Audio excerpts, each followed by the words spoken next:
Who currently is the #1 Protoss player in the world? Su has come back from the military, but is he still any good? And when is the Super Bowl 2023 being played? All of these questions will be answered in today's episode of Starcraft Today. Starcraft Today. Your favorite Starcraft news show. The past week was the week of the GSL Code S round of 10. The first time ever we see a 5-man group in this format, and a banger of a Group A, can be said for sure. First match, Rogue versus Ragnarok. 2-1 victory for Rogue. It wasn't easy, but it never really seems super easy for Rogue. He always seems to struggle with slightly worse players and then ends up winning anyway, and that's kind of what happened here. Ragnarok did look like there was some potential in some of the games, but not solid enough or not good enough to take out the King of Zerg in Korea. Second match, Trap versus Beyond. And we saw Trap honestly kind of destroy Beyond there. Although Beyond had good TVP in the previous round, it seemed that Trap is just slightly better than Zaun was in that previous round of the GSL, and Beyond just not powerful enough on this particular day, going 0-2 in his first match of the group. Third match, Ryung versus Rogue. So the second match for Rogue already, and perhaps Ryung would have been considered a massive underdog 3 months ago, but after his most recent performances, I think Rogue took him serious. And, well, if he didn't, it would explain what happened in the first game, because Ryung proxied 2 barracks in Rogue's natural, resulting in a pretty quick win in that first game for Ryung. However, in the second and the third game, Rogue once again just showing why he is probably the best, or one of the best in Korea right at this moment, taking out Ryung, defending a proxy 3 Rex in the final game as well. So showing that he is very capable of defending these cheesy builds, putting Rogue at a solid and comfortable 2-0 start in this group.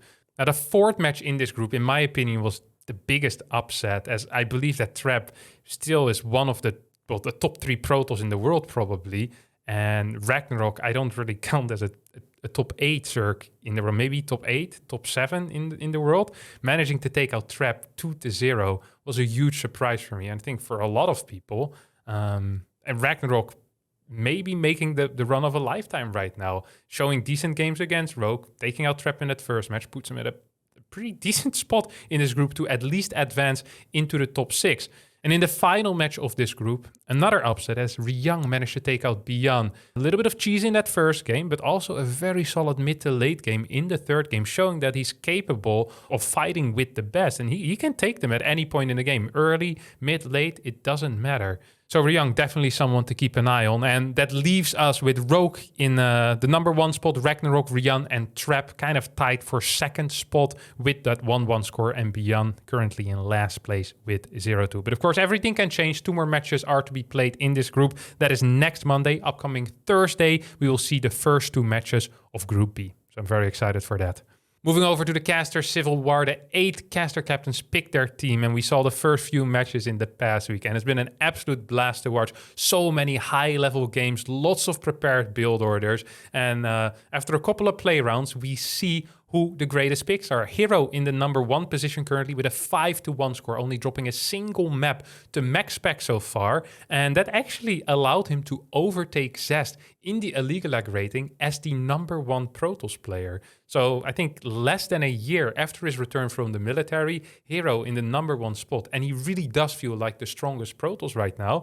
Especially he also managed to take out Serral in the PvZ matchup in the Caster Civil War. And that's another thing that we might actually want to mention, is that Serral hasn't been performing so well yet in this Caster Civil War. Sure, it is a best of 1 format and it's easy to get an upset, but with a 2-2 score, he's somewhere in the middle of the table, unlike someone else who is 3-1 currently, a Dutch Protoss player by the name of Harstem, putting him on rank 7 on the statistics page in Liquipedia. Now, I don't want to brag, but rank 7 definitely is top 10.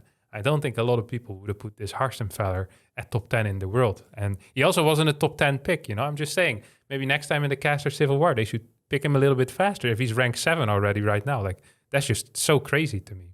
So yeah, great tournament with lots of upsets, fun little games, lots of really fun prepared prepared builds, and a lot of good banter between the casters. So be sure to check that out.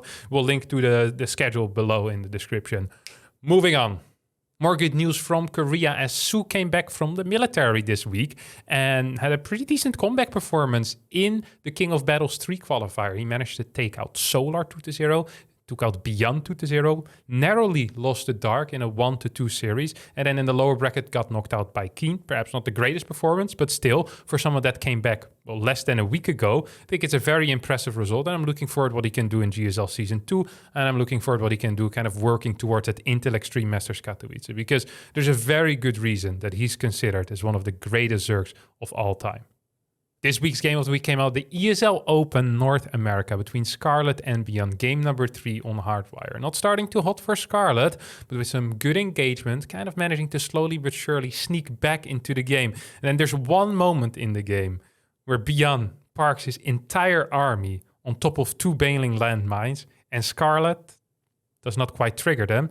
And because of that and some other factors, Scarlet actually ends up losing the game. It was a very, very fun back and forth games. Lots of burrowed units in this game. Lots of crazy engagement. A very action-packed TVZ, one that we don't always see anymore these days. And a well-deserved game of the week. As every single week, we had 3 ESL Open Cups starting on the Sunday in Korea. Hero versus Classic in the finals. And as Heroes is the #1 Protoss player in the world, he managed to just take out Classic, no problem, 3-1. Very dominant in that PvP matchup. And honestly, Hero seems very dominant in every single matchup right now. Absolutely phenomenal player to watch. Exciting, entertaining, fast. Just a cool guy all around.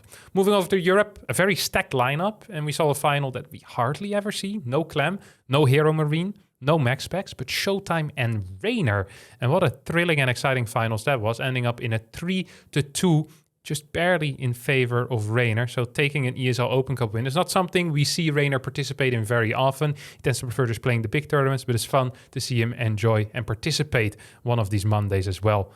Now, moving over to our final cup, we saw a similar side as we've been seeing for the past 2 weeks, as Max Specs took another win, this time against the French Protoss player Shadone in the final. Max Specs already, I believe, beat Beyond before as well. So once again, a very solid result out of the young Danish Protoss player, showing that he can play in the night, in the morning, in the evening, and at noon. And he always plays very well. So congratulations to Hero, Raynor, and Max Specs. Moving on to the clip of the week. Sometimes in life, we only require 7 seconds to feel absolutely amazing. Showtime shows us how. Come on, please. Ugh. Oh, yes. Fantastic disruptor shot there out of Showtime. Exactly how Starcraft was meant to be played. Poor Clem, though, is what it is. All right, that's going to be it for today's episode of Starcraft Today. I hope you did enjoy it. Oh, before I forget, when is the Super Bowl 2023? Well, no one cares because watching paint dry is more exciting than American football. Thank you all so much for watching. I hope you had a great time, and I'll see you all next time.